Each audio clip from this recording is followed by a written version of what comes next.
Hello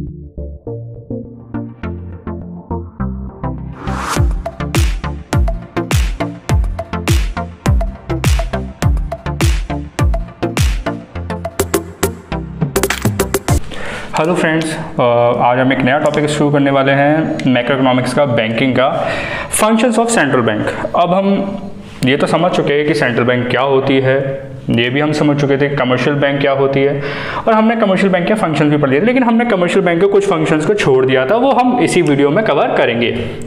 तो आज का टॉपिक जो स्टार्ट होता है वो ये है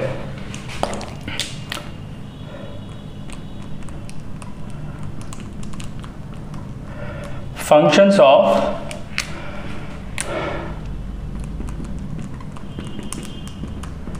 सेंट्रल ऑफ बैंक, और इंडिया में सेंट्रल बैंक को आरबीआई बोला जाता है, that is reserve bank of India. अब देखिए, कोई भी कंट्री हो, चाहे छोटी हो चाहे बड़ी हो, हर कंट्री को गवर्नमेंट को चलाना पड़ता है। अब वो किस तरह की इकोनॉमी रखना चाहते हैं वो उनको ऊपर डिपेंड करता है, किस तरह से चलाना चाहते हैं वो उनको ऊपर डिपेंड करता है कि प्राइवेट सेक्टर का ज़्यादा रोल होगा कि गवर्नमेंट का ज़्यादा रोल होगा, तो वो एक अलग बात है। वो इकोनॉमी की हर इकोनॉमी की अपनी चॉइस होती है, गवर्नमेंट की अपनी चॉइस होती है। लेकिन इकोनॉमी कोई भी हो, किसी भी कंट्री में गवर्नमेंट को काम को बांटना पड़ता है। हर काम गवर्नमेंट खुद नहीं कर सकती है, ये बात समझे। और जितना ज़्यादा काम बांटते हैं, डिवीजन ऑफ वर्क करते हैं, उतना ज़्यादा स्पेशलाइजेशन भी आता है। तो नो डाउट कि काम को बांटना जरूरी है, क्योंकि अगर हम इंडिया का एग्जांपल ले तो इंडिया बहुत बड़ी कंट्री है, और देखा जाए इतनी बड़ी कंट्री में गवर्नमेंट सेक्टर को काम को बांटना पड़ेगा।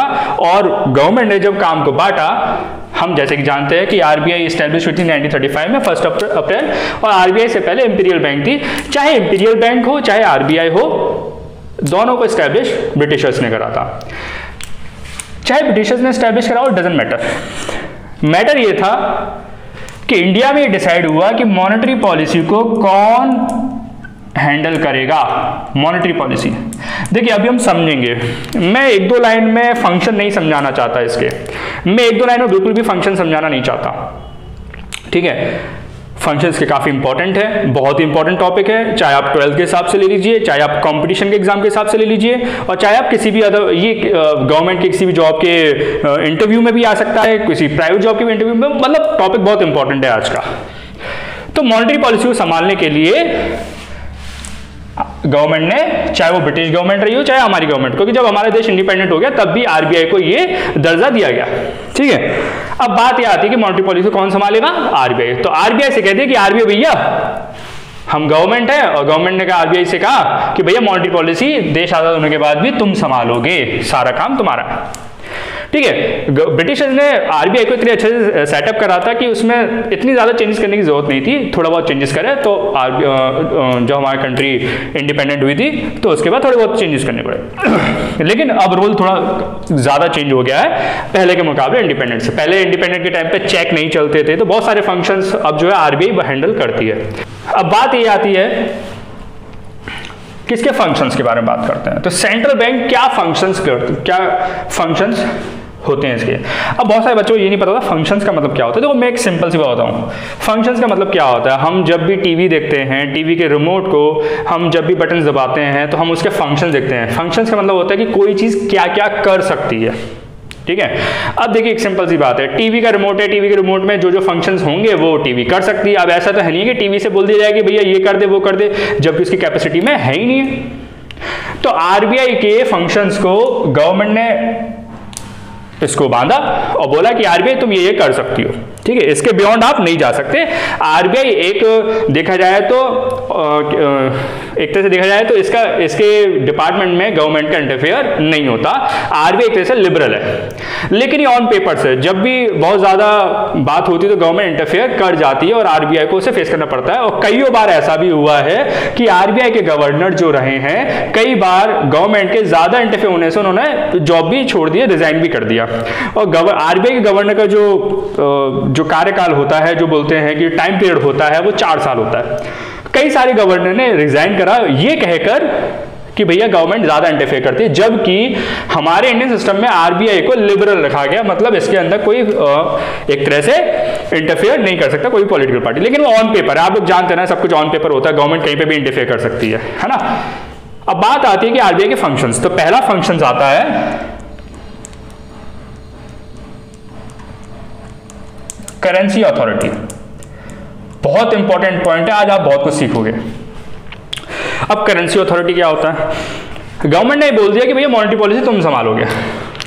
तो करेंसी अथॉरिटी का मतलब क्या होता है? करेंसी अथॉरिटी का मतलब ये है कि भैया हर देश अपने करेंसी को प्रिंट करता है। अब हमारे इंडिया में क्या प्रिंट होगा? Rupees, no doubt. अमेरिका में डॉलर, है ना। यूरोप में यूरो चलता है ना। चाइना में शायद येन चलता है। तो हर कंट्री की अपनी करेंसी होती है, उनको प्रिंट भी करना पड़ेगा। अभी ये तो है नहीं कि भैया पानी डाला कहीं पेड़ लगा हुआ तो वहां से टूट रहे हैं, नहीं, इनको प्रिंट करना पड़ता है। लेकिन प्रिंट कौन करे? हर घर में तो प्रिंट नहीं हो सकता ना भैया। तो इसके लिए किसको जिम्मेदारी दी गई? आरबीआई को। आरबीआई से बोला कि भैया ये तुम्हारी जिम्मेदारी है, नोट तुम प्रिंट करोगे। मतलब ये कौन थे? आरबीआई। आरबीआई जो थे वो लीगल टेंडर थे। लीगल टेंडर का मतलब समझते हैं? लीगल टेंडर का मतलब है कानूनी, मतलब ये सोल लीगल टेंडर थे। मैं सोल वर्ड लगाना भूल गया। सोल लीगल टेंडर का मतलब क्या होता है कि केवल इन्हीं को ही राइट था केवल करेंसी प्रिंट करने का।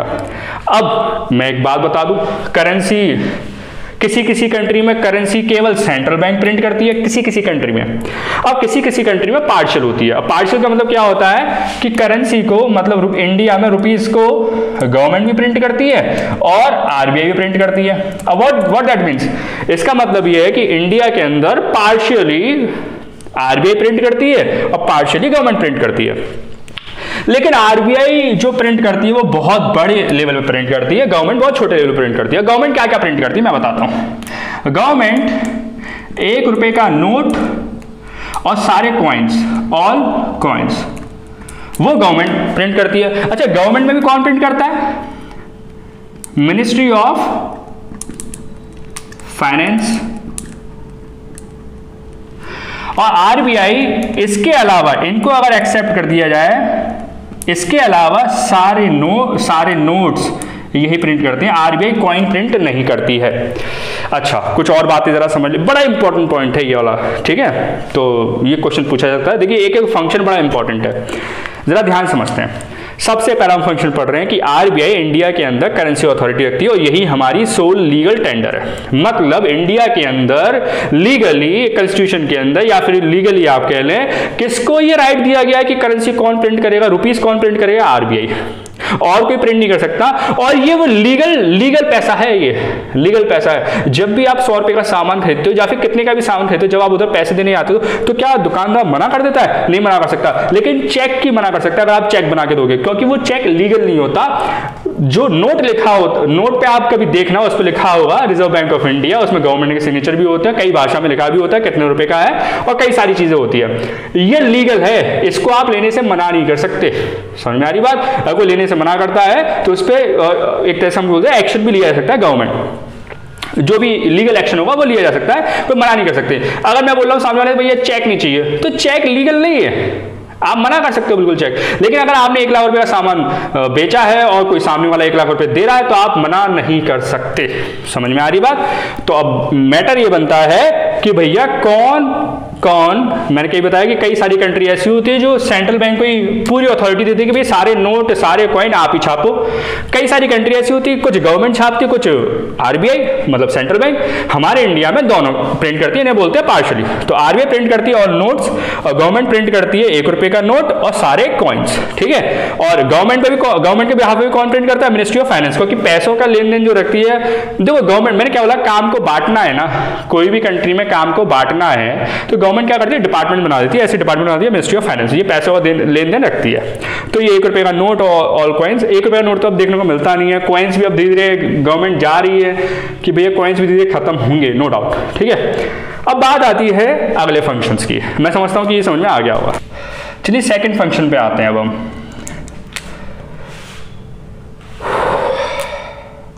Banker, agent and adviser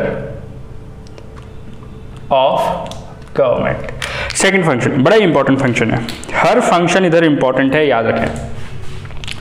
banker, agent, adviser, 3 point है इधर, 1 पॉइंट नहीं है, 3 पॉइंट है।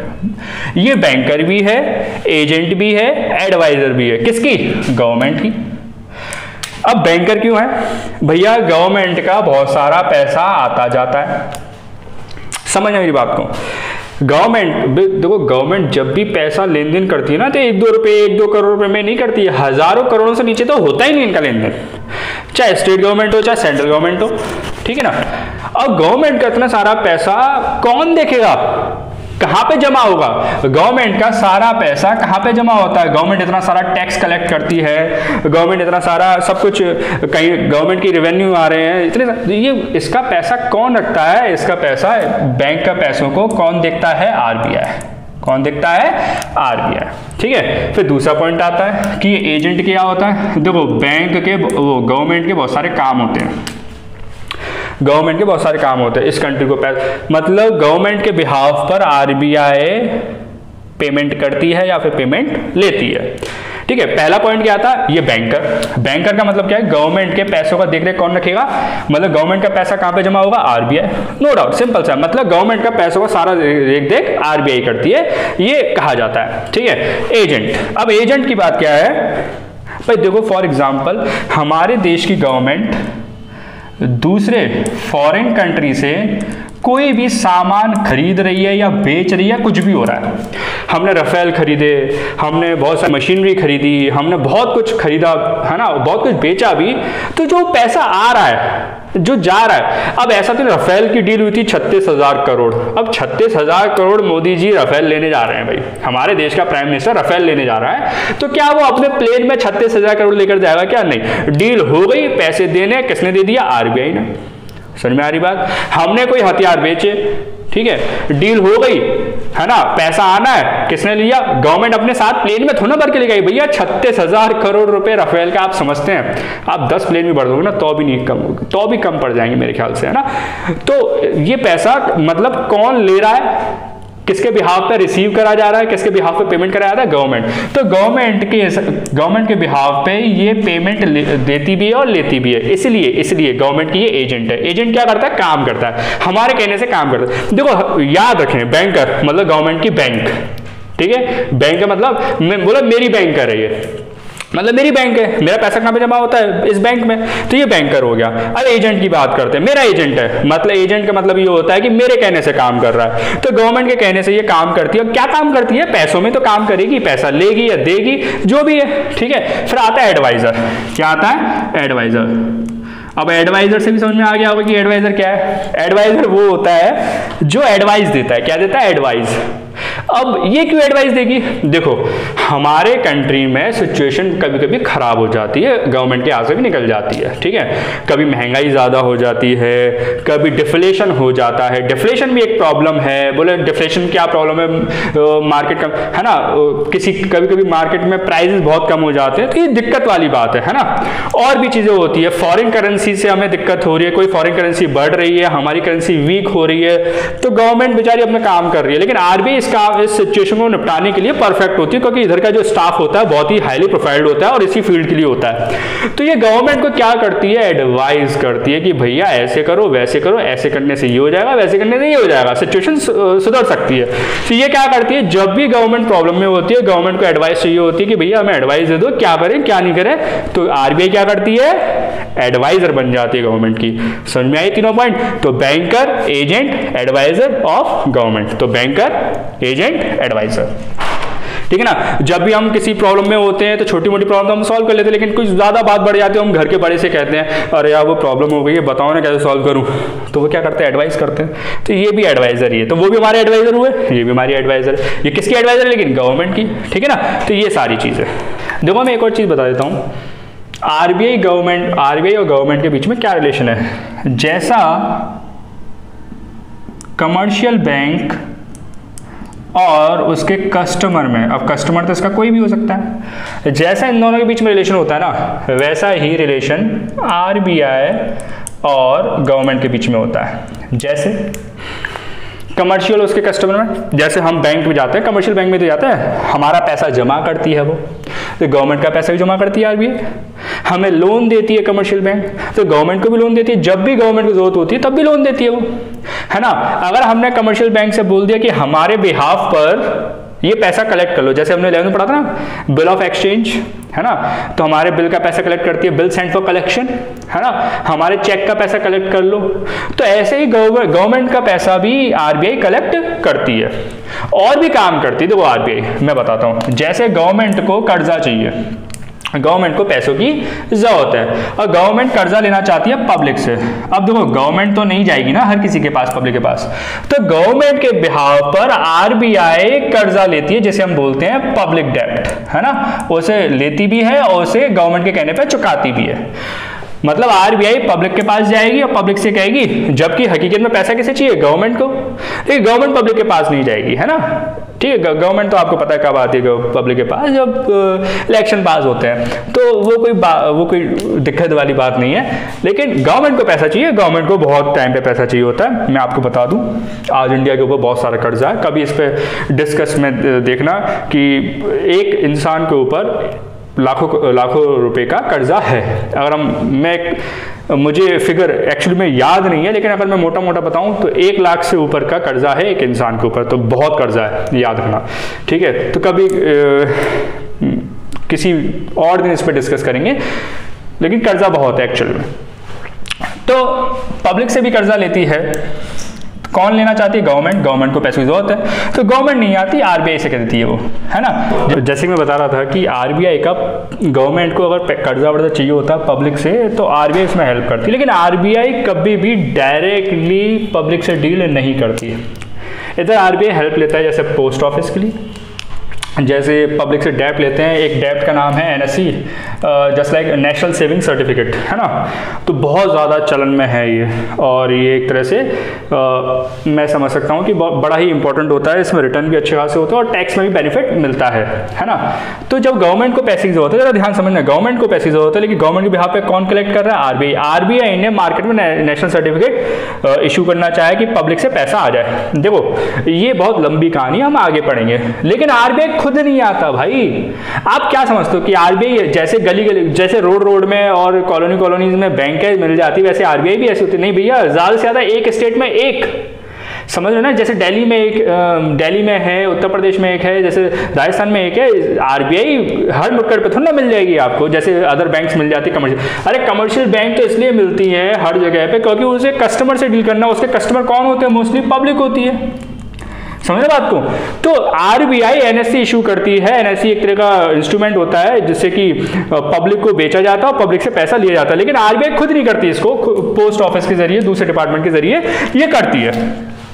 कहने का मतलब आरबीआई, बहुत ध्यान समझिएगा, आरबीआई केवल और केवल गवर्नमेंट और कमर्शियल बैंक के बीच में ही अपना रिलेशन रखती है, पब्लिक के साथ कभी डील नहीं करती। ये पब्लिक के साथ कभी डील नहीं करती, ये वाली बात ध्यान रखें। किसके साथ रिलेशन है, इसके जो फंक्शन होते हैं ना, वो मोस्टली या तो गवर्नमेंट के साथ होते हैं या फिर कमर्शियल बैंक के साथ होते हैं, और थोड़े बहुत अदर फंक्शंस और होते हैं, वो हम आगे डिस्कस करेंगे। मेनली यही है, तो आप इसको समझ लीजिए। जैसे कमर्शियल बैंक के कस्टमर का जैसे पब्लिक के साथ रिलेशन होता है, वैसे आरबीआई गवर्नमेंट का रिलेशन होता है। आई होप ये समझ में आ चुका होगा। तो अगले पॉइंट पे हम आते हैं। अगला हम पॉइंट समझते हैं, तीसरा जो कि फंक्शन है, वो है बैंकर्स बैंक एंड सुपरवाइजर। ये बहुत ही लेंदी है। अच्छा, मैं आपको एक बात बता दूं, इससे पहले जो 2 पॉइंट पढ़े थे हमने, वो रिलेशन बता रहा था आरबीआई और गवर्नमेंट का, कि आरबीआई कैसे गवर्नमेंट का पैसा रखती है, वो बैंक है गवर्नमेंट की, कैसे वो एजेंट है ना, कैसे सुपरवाइजर है, कैसे वो करेंसी अथॉरिटी की उसके पास लीगल टेंडर है, तो वो ये बता रहा था। लेकिन अब हम जो इसमें पढ़ने जा रहे हैं, वो हम पढ़ने जा रहे हैं आरबीआई और कमर्शियल बैंक का जो रिलेशन है, मतलब आरबीआई के पॉइंट ऑफ व्यू से पढ़ेंगे, क्योंकि हम पढ़ ही रहे हैं सेंट्रल बैंक के फंक्शंस, तो कमर्शियल बैंक के फंक्शन हम इधर नहीं पढ़ रहे हैं, ठीक है। अब बात आती है कि ये बैंकों की बैंक है। ये देखो थोड़ा सा पॉइंट को पढ़ना सीखे, ये बैंकों की बैंक है और ये क्या है, उनकी सुपरवाइजर भी है। तो सबसे पहला पॉइंट हम बैंकर्स बैंक लेकर चलते हैं ना, सुपरवाइजर बाद में लेकर चलेंगे। तो बैंकर्स बैंक को हम, ठीक है, बैंकर्स बैंक। अब इधर से ये समझ में आता है, ये कमर्शियल बैंकों की राजा है। किसकी राजा है ये, कमर्शियल बैंकों की ये राजा है। आरबीआई क्या है, किंग है। क्या है ये, किंग। समझ रहे ना बात को? आरबीआई क्या है? किंग है। किसकी किंग है? कमर्शियल बैंक की। लेकिन ये थोड़ा ना लिखेंगे आंसर भी, ये तो समझने वाली बात है। बैंकर्स बैंक कि बैंकों की भी बैंक है, क्योंकि हमने जो कमर्शियल बैंक की डेफिनेशन पढ़ी थी तो हमने उसमें ये पढ़ा था कि आरबीआई जो है वो है एपेक्स इंस्टीट्यूट। एपेक्स इंस्टीट्यूट में समझते हो? अपने फील्ड की सबसे बड़ी इंस्टीट्यूट। एपेक्स मतलब टॉप पर, अपने फील्ड की। ठीक है, तो नो डाउट बैंकों की बैंक, सबसे बड़ी बैंक अगर इंडिया की बोला जाए तो आरबीआई होती है भैया, क्योंकि ये राजा है। ठीक है, उसके बाद अगर कोई पूछे कौन सी बैंक है तो हम नॉर्मली नाम देते हैं एसबीआई का। जहां पे आरबीआई नहीं होती है ना तो उसके बिहाफ पे एसबीआई काम कर देती है। ये मैंने कहीं सुना था, कहीं पढ़ा था कि भाई जहाँ पे देखो हर जगह आरबीआई नहीं है ना, समझ रहे हो ना? तो आरबीआई ने ये अथॉरिटी दे रखी है एसबीआई को कि भैया कुछ काम जो छोटे मोटे जो हैं वो हमारे पास पब्लिक आती है तो वो काम प्लीज़ हमारे ऊपर वैसे ही बहुत बर्डन है, तो एसबीआई से बोला कि आप थोड़ा बहुत देख लेना। ठीक है, तो सबसे पहले आता है बैंकर्स बैंक। अच्छा, सबसे पहले तो मतलब बैंकों की बैंक है। अब कैसे है बैंकों की बैंक? मेरी बात समझना, ऐसी नहीं है बैंकों की बैंक केवल राजा बोल दिया, ऐसी नहीं है। समझे मेरी बात को? पहला पॉइंट क्या आता है ना, समझे मेरी बात को? पहला पॉइंट ये है कि ये कस्टोडियन है। किसकी कस्टोडियन है भाई? Of cash reserve. और किससे आता है ये कैश रिजर्व? कमर्शियल बैंक से। मतलब समझे मेरी बात को जरा ध्यान से, समझे मेरी बात को ध्यान से। इसका मतलब ये राजा ऐसे ही बना दिया। अगर राजा बनाया ऐसे, अगर ये एपेक्स इंस्टीट्यूट है तो काम भी वैसे ही है इसका। हर कमर्शियल बैंक को, मैंने आपको शुरुआत में बताया था कि कमर्शियल बैंक दो तरह के रिजर्व अपने पास रखती है। दो तरह के रिजर्व अपने पास रखती है, एक है सीआरआर और एक है एसएलआर। तो एसएलआर तो वो खुद अपने पास मेंटेन करके चलती है। क्यों करके चलती है मेंटेन? इसको भी हम डिटेल में पढ़ेंगे। अभी ये पॉइंट आए नहीं, अभी हम सारी डिस्कस करेंगे पॉइंट डिटेल में।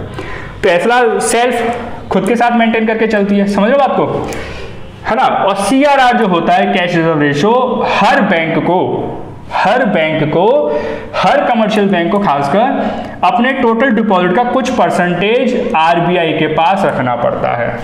समझ रहे हैं? तो custodian of cash reserve of commercial bank मतलब कमर्शियल बैंक का कुछ हिस्सा, जो कमर्शियल बैंक में पैसा जमा हुआ है उसका कुछ हिस्सा वो आरबीआई के अंडर में रहेगा, तभी इसको बोला गया कस्टोडियन। ठीक है, of cash reserve of commercial bank. समझ लो बात को? अब ऐसा क्यों करती है आरबीआई वो हम समझेंगे, ये भी हम समझेंगे ऐसा क्यों करती है। तो ये पॉइंट समझ में आ गया कि भैया कि आरबीआई अपने पास कुछ पैसा कमर्शियल बैंक से रखवा लेती है और कहती है कि ये पैसा हमारे पास रहेगा, और ये पैसा डेली चेंज होता है क्योंकि वो परसेंटेज है कि ये इन दोनों का अपना अपना परसेंटेज होता है। तो ये परसेंटेज है किसका? टोटल डिपॉजिट का। मैं आसान भाषा में समझा रहा हूँ, टोटल डिपॉजिट का। अब कमर्शियल बैंक में टोटल डिपॉजिट चेंज होता रहता है, कई पैसे ज्यादा जमा हो जाते हैं, कभी कम हो जाते हैं, तो ये उसी हिसाब से चेंज भी होता रहता है। ठीक है ना? तो ये भी हम समझेंगे अभी। अब ऐसा क्यों होता है वो हम आगे देखेंगे। फिर बात आती है लेंडर ऑफ लास्ट रिजॉर्ट। अब ये क्या है लेंडर ऑफ लास्ट रिजॉर्ट? मैं बताता हूं। आखिरी उम्मीद, जब भी कोई कमर्शियल बैंक मुसीबत में होती है तो उसकी आखिरी उम्मीद आरबीआई होती है। जैसे हम कभी मुसीबत में फंस जाते हैं कि भैया अब कोई लास्ट ऑप्शन नहीं है, कुछ भी हम गड़बड़ी कर देते हैं, बचपन में शैतानी करते हैं, तो पहले हम खुद हैंडल करने की कोशिश करते हैं। जब थोड़ा बाहर चले जाते हैं, बियॉन्ड द लिमिट बातें चले जाती हैं, तो फिर हम आखिरी उम्मीद कौन होता है? घर में जो भी हमसे सबसे ज़्यादा प्यार करता है, जिसको हम सब सारी चीज़ें बता सकते हैं, उसको फिर हम बताते हैं भैया ऐसे ऐसे हमने गड़बड़ कर दिए, तो वो संभालते हैं मैटर को। समझ रहे मेरी बात को? कोई भी कमर्शियल बैंक अगर किसी परेशानी में है या फेल होने वाली है, फेल होने का मतलब बहुत बड़ी बात होती है। कोई किसी भी कंट्री में बैंक फेल हो रही है ना तो समझिए कि इकोनॉमी बर्बाद हो उधर की। और 2008 में ऐसा हो रहा था कि मेरे ख्याल से आईसीआईसी बैंक थी शायद, वो फेल होने वाली थी, तो उसको भी आरबीआई ने बचाया। और भी हाल फिलहाल की बात करते हैं, येस बैंक के फाउंडर ने कुछ गड़बड़ियाँ करी तो वो भी बर्बाद होने के कगार पे थी, तो उसको मदद करने सबसे पहले आरबीआई के कहने पे एसबीआई पे एलआईसी ने मदद करी। आरबीआई बहुत एपेक्स है, उसकी बातें नकारता नहीं है। एसबीआई पे एलआईसी ने दोनों ने मदद करी, किसकी? येस बैंक की। ये अभी करंटली भी हुआ था, मेरे ख्याल से शायद 1-1.5 साल पुरानी बात है शायद, यहाँ तक है। ठीक है, तो लैंडर ऑफ लास्ट रिजॉर्ट तो अगर कोई भी बैंक मुसीबत में आ जाती है, कोई भी कमर्शियल बैंक, इधर कमर्शियल बैंक की बात नहीं करेंगे, और भी बैंक्स आती हैं ना, कोई भी, लेकिन हमारा टॉपिक कमर्शियल बैंक है। तो कमर्शियल बैंक जब भी मुसीबत में आ जाती है तो उसकी आखिरी उम्मीद होती है आरबीआई की, भैया आरबीआई बचा लो। फॉर एग्जाम्पल कि आरबीआई, कोई भी कमर्शियल बैंक के पास पैसा नहीं बचा तो आरबीआई मदद करती है। आरबीआई कहाँ से पैसे देगी, उसके पास ऑलरेडी पैसा जमा है, आप समझ रहे ना, ठीक है। फिर आता है अगला पॉइंट है जो कि सबसे ज़्यादा इंपॉर्टेंट है मेरे हिसाब से, और कई बार तो मैंने ये भी सुना है कि ISPCS में जहाँ पे भी कोई भी एग्ज़ाम हुए हैं फाइनेंशियल से रिलेटेड, वहाँ पे ये क्वेश्चन अक्सर पूछा गया है और ये वाला पॉइंट अक्सर पूछा गया है ना, that is clearing house agent. देखिए जो आज हम टॉपिक पढ़ रहे हैं, नो डाउट देखो आप अभी 12th में हो, लेकिन ये टॉपिक केवल 12th का नहीं है भाई। आप कहीं पे भी ISPCS की तैयारी करोगे, कहीं पे भी कंपटीशन एग्जाम की तैयारी करोगे, अगर वहाँ पे अगर आरबीआई टॉपिक आ गया तो ये आपको पढ़ना है, और आता ही है। हर कंपटीशन ISPCS के एग्जाम में ये पूछा जाता है, नो डाउट, ठीक है। तो अगर हम बात करते हैं इसके अगले टॉपिक की, हम बात करते हैं क्लियरिंग हाउस एजेंट। अब ये क्लियरिंग हाउस एजेंट क्या है, जब हम पढ़ते थे ना भैया इसको तो हवा समझते थे कि ये क्या है क्या है क्या है, तो उस टाइम पे तो चलो रट लिया हमने। अब शायद टीचर ढंग से समझा नहीं पाए कि क्या बात थी, कि मुझे ये नहीं पता।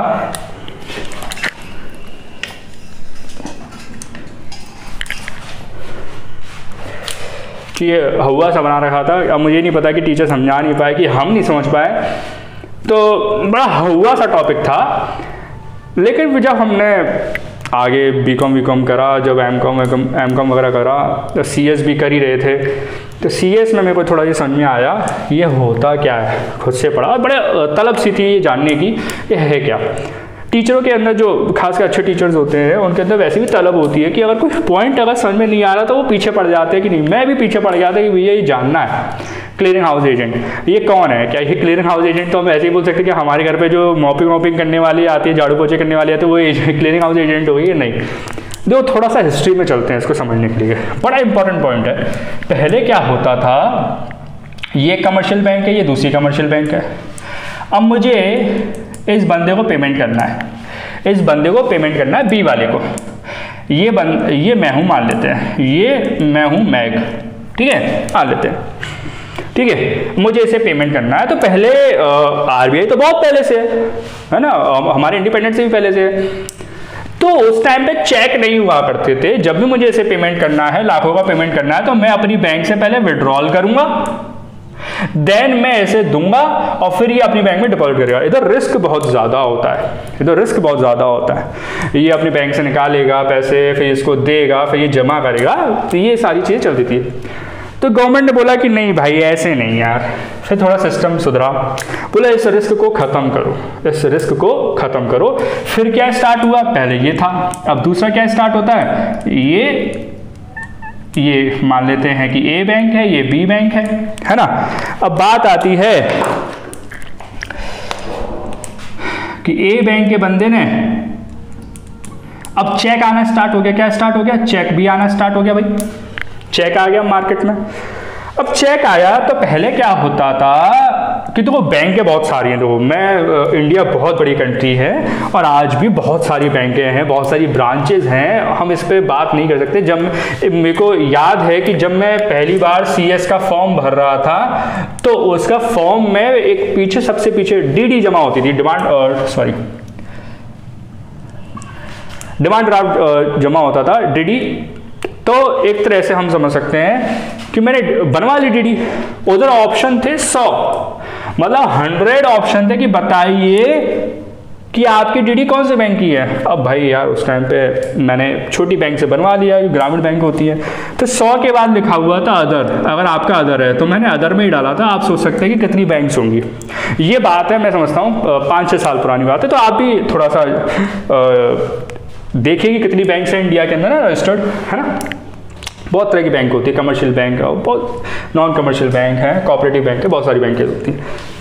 तो भले ही बैंक कोई भी हो, लेकिन चेक फैसिलिटी सारी बैंक्स में होती है। ये वाली बात अपने दिमाग में रखना, इस बात को बहुत अच्छे से रखें, ठीक है। और कमर्शियल बैंक की तो हर बैंक्स में चेक्स फैसिलिटी होती है।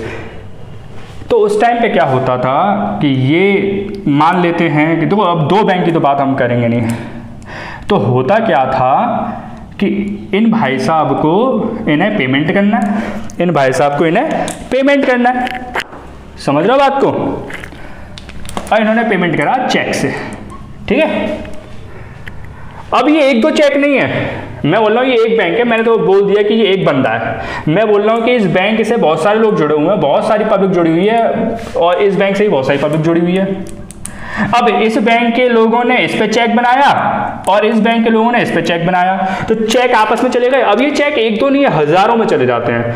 तो भैया ऐसे में 4 दिन, हफ्ता भर, इतना टाइम लग जाता है चेक को पास होने में। तो ये भी सिस्टम थोड़ा सा गड़बड़ था। फिर बात आती है क्लियरिंग हाउस एजेंट की। आरबीआई ने बोला कि नहीं भाई, हमें बहुत फास्ट चलना है यार, ऐसे थोड़ा ना काम चलेगा। तो ये भी दिक्कत कर गया। आप समझ रहे हैं कि एक दूसरे के बदले चेक इशू करें, इस बैंक के लोग मान लो कि हम हैं इसे पेमेंट करना, चेक से पेमेंट करना, तो हम अपनी बैंक का चेक बना के दे देंगे। इसे इस बंदे को किसी दूसरे बंदे को चेक का पेमेंट करना, तो ये चेक बना के दे देगा। अब ऐसे हजारों लोग ऐसे ही करते हैं। एसबीआई के पब्लिक ने बना दिया, बैंक ऑफ इंडिया पे बैंक ऑफ इंडिया ने बना दिया, किसी आईसीआईसीआई पे आईसीआईसीआई बना दिया, एक्सिस पे एक्सिस ने बना दिया, कोटक ने बना दिया, पंजाब पर। तो ऐसे आपस में चलता रहता है, और एक दो चेक नहीं होते, हजारों होते। लोग बैंक चेक पास करते करते परेशान हो जाती है। तो 4 दिन, कभी कभी 1-2 दिन की छुट्टी है तो हफ्ता भर भी लग जाता है। ये क्या आफत है, 4 दिन हफ्ता भर। तो वो नेट बैंकिंग कर लेगा इससे अच्छा, तो है ना, समझ रहे हो ना बात को। लेकिन चेक की भी बहुत ज़्यादा इंपॉर्टेंस है आज के ज़माने में। भले डिजिटल पेमेंट आ गया, लेकिन चेक की अभी भी इंपॉर्टेंस है। लेकिन हाँ, हो सकता है कि आने वाले टाइम में शायद चेक की इंपॉर्टेंस थोड़ी कम हो जाए। लेकिन मैं एक बात बताऊँ, डिजिटल पेमेंट्स की भी एक लिमिट है, फिर आपको नेट बैंकिंग करना पड़ेगा। और ये अब देखेंगे आगे क्या होता है, आरबीआई कैसे चलती है। लेकिन आरबीआई ने फिर डिसाइड करा कि नहीं भैया, ऐसे नहीं होगा, ऐसे नहीं होगा, ऐसे तो बहुत टाइम लग रहा है। अगर आपस में तुम ऐसे करोगे, हालांकि आरबीआई ने डिसाइड करा था, लेकिन ऐसे करोगे तो बहुत टाइम लगेगा। फिर नहीं, अब ऐसे नहीं होगा, ऐसे नहीं होगा। अब जरा समझना इस पॉइंट को, क्लियरिंग हाउस एजेंट। अब तक तो हम समझ रहे थे कि पहले कौन से पॉइंट चल रहे थे। नहीं, अब हम बात करते हैं कि आरबीआई ने क्या डिसाइड करा। आरबीआई ने बोला कि फॉर एग्जाम्पल, आरबीआई ने बोला कि अब मेरा रोल होगा इधर, क्या होगा। तभी तो हम बात कर रहे हैं कि आरबीआई का एक फंक्शन है क्लियरिंग हाउस एजेंट। तो आरबीआई एक क्लियरिंग हाउस एजेंट है, कैसे समझना। ये कोई ए बैंक है ना, और ये कोई मान लेते हैं, अरे शिट, ये कोई बी बैंक है, ठीक है। ये कोई ए बैंक है, ये कोई बी बैंक है। इसको जरा समझते हैं। अब फॉर एग्जाम्पल बहुत ध्यान समझना है क्लियरिंग हाउस एजेंट क्या होता है। आरबीआई ने मना कर दिया कि तुम अब आपस में चेक एक दूसरे को नहीं पहुंचाओगे, इससे बहुत टाइम लगता है, एक दो चेक थोड़ा है, ठीक है। तो फॉर एग्जाम्पल, अब एक और बात अभी थोड़ी देर पहले समझाई थी कि हर बैंक का कुछ ना कुछ रिजर्व आरबीआई के पास होता है ना। हर बैंक का रिजर्व, जैसे हम CRR बोलते हैं, कैश रिजर्व रेशियो, सही बात है ना। तो हर बैंक का रिजर्व आरबीआई के पास होता है, ठीक है। चलो अब मैं एक एग्जांपल देता हूं कि इस बैंक के बंदे ने इस पर चेक बनाया कि भैया ले मैं चेक दूं, तू पेमेंट ले लियो। कितने का बनाया, 1000 रुपए का, ठीक है। और इस बंदे ने इस बैंक के बंदे पे चेक बनाया कितने का, 700 का। जरा ध्यान से समझना, ठीक है, ये पॉइंट निकल जाएगा, बहुत इंपॉर्टेंट पॉइंट है क्लियरिंग हाउस एजेंट। कहने का मतलब, अगर तो बुक में पढ़ना है ना, तो बुक में तो 2 लाइन में लिख दिया इन्होंने। 2 लाइन में क्या लिख दिया कि आरबीआई जो है ना, बैंक के आपस में क्लेम, देखो अब देखो बैंक आपस में क्लेम कर रही है, कैसे कर रही है। ये देखो, इस बंदे ने चेक दिया इसको, ये बंदा कहाँ पे जमा करेगा चेक, अपने घर में तो जमा नहीं करेगा। ये बंदा अपना चेक जो इसके पास आया है 1000 रुपए का, ये कहाँ पे जमा करेगा, अपने बैंक के पास। ये बैंक कहेगी इस बैंक से कि भैया देखो, आपके कस्टमर ने हमारे कस्टमर को चेक दिया 1000 रुपए का, कृपया करके ये पैसा दे दीजिए, जिससे कि मैं अपने अकाउंट में जमा कर लूं, और फिर मैं मतलब जैसे कि मेरे पास आ जाएगा तो मैं अपने कस्टमर के अकाउंट में जमा कर दूंगा, ठीक है भाई, ओके। फिर ये भी यही कह रहा है, कि तुम्हारे कस्टमर से भी 700 रुपए का चेक आया है, तो कृपया करके इसको पास कर दीजिए अपने कस्टमर के अकाउंट से काट लीजिए, और हमारे कस्टमर के अकाउंट हमें दे दीजिए पैसा, हम अपने कस्टमर को दे देंगे। तो ठीक है, मतलब इन दोनों बैंक के अपने एक दूसरे के ऊपर क्या है, क्लेम है कि भैया पैसा दे दो, ठीक है। तो बुक में जब पढ़ोगे तो लिखा हुआ है कि क्लियरिंग हाउस एजेंट का मतलब क्या होता है कि आरबीआई हेल्प करती है कमर्शियल बैंक के आपसी क्लेम को सेटल करने में। क्या किसमें हेल्प करती है? कमर्शियल बैंक के जो क्लेम होते हैं, उन्हें आपस के क्लेम होते हैं चेक के, है ना, उन्हें उन क्लेम को सेटल करने में हेल्प करती है। अब आरबीआई कैसे हेल्प करती है देखें। देखो इसे 1000 रुपये देने हैं, इसे 700 रुपये देने हैं, ठीक है। तो आरबीआई कहती नहीं, ऐसे नहीं भाई।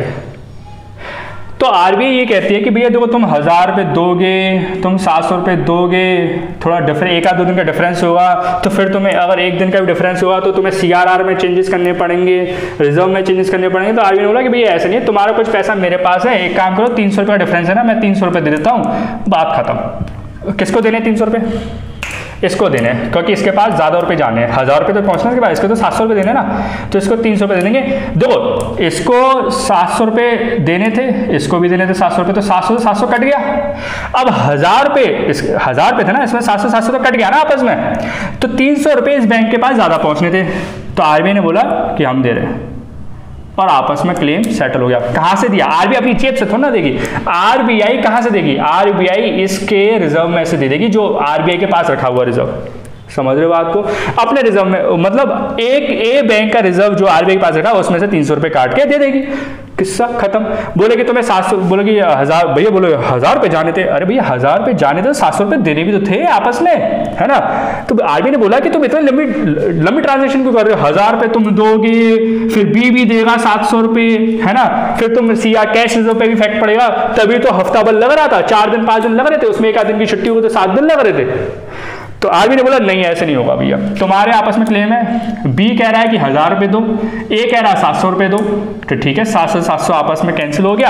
अब बी के पास 300 रुपये पहुंचने हैं, तो आरबीआई ने क्या करा, ए से कह दिया कि भैया हम तुम्हारे रिजर्व में से दे देंगे जो हमारे पास है 300 रुपये, ये क्लेम हो गया सेटल। अब तभी तो देखा जाता है कि आज 2 से 3 दिन में क्लेम चेक क्लियर हो जाता है। समझ रहे हो बात को? कितने दिन में क्लियर हो जाता है? 2 से 3 दिन में। कितना जल्दी हुआ क्लियर। तो ये है सारी, ये क्लियरिंग हाउस एजेंट है, ठीक है। अब हम समझते हैं लास्ट पॉइंट, जिसका है 4th पॉइंट जो है वो है सुपरवाइजर। क्या है? सुपरवाइजर।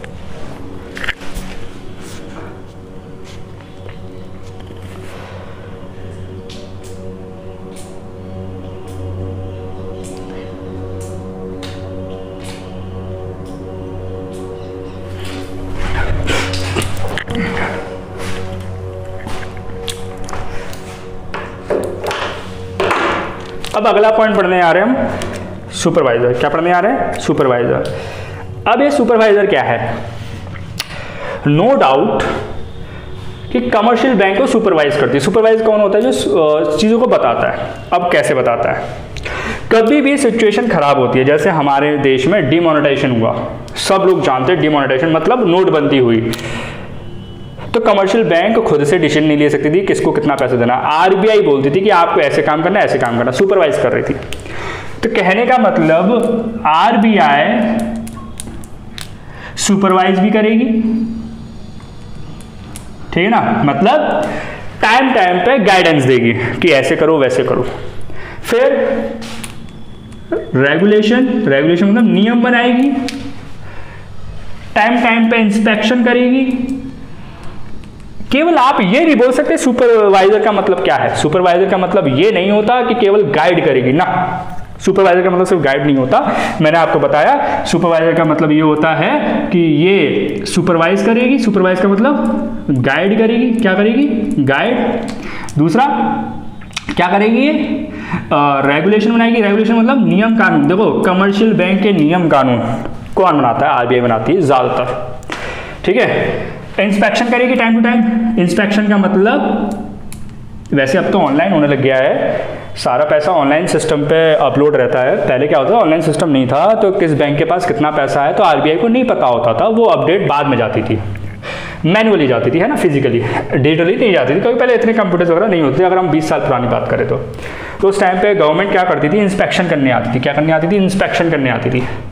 इंस्पेक्शन करने का मतलब है कि देखने आती थी कि बैंकों में सब कुछ सही चल रहा है, नहीं चल रहा है। बैंकों को बोला गया था CR और SLR क्रिएट करना है, तो वो सही परसेंटेज, सही अमाउंट क्रिएट करके चल रहे हैं कि नहीं चल रहे। रूल सुपरवाइज करती है, टाइम टू टाइम गाइड करती है कि भैया ऐसे करो, ये मुसीबत आ गई है तो ऐसे करो। अभी बोल रखा है बैंकों को कि भैया अभी लॉकडाउन चल रहा है कोविड का, तो कमर्शियल बैंक ने बैंकों से बोल रखा है, सॉरी RBI ने कमर्शियल बैंकों से बोल रखा है कि देखो भैया कोई लोन लेने आ रहा है तो दे दो, इकोनॉमी वैसे भी हमारी डाउन हो गई है, तो कोई लोन लेने आ रहा है बिजनेस स्पेशली बिजनेस के लिए लोन लेने आ रहा है तो उसे लोन पास कर दो, ज़्यादा फॉर्मेलिटी मत करना। तो गाइड कर रही है, क्यों कर रही है कि जैसे कि भैया बिजनेस ओपन हो और लोगों को एम्प्लॉयमेंट मिले, इकोनॉमी वापस रन में आए। रेगुलेशन भी बनाती है, इंस्पेक्शन भी करती है।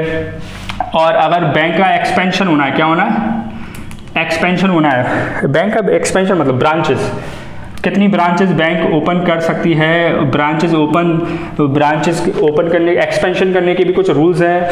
तो सुपरवाइजर का मतलब केवल यही नहीं होता, केवल गाइड करना, ये सारी चीज़ें भी आती हैं। कहने का मतलब RBI हम कमर्शियल एक RBI एक समझ सकते हैं। मैं एक बहुत सिंपल सी चीज़ बताता हूँ कि RBI जैसे हमारे घर में बड़े होते हैं ना, और हम सब क्या होते हैं, उनके बच्चे होते हैं, जैसे हमारे दादाजी होते, दादी होते, सब लोग बच्चे ही होते हैं उनके।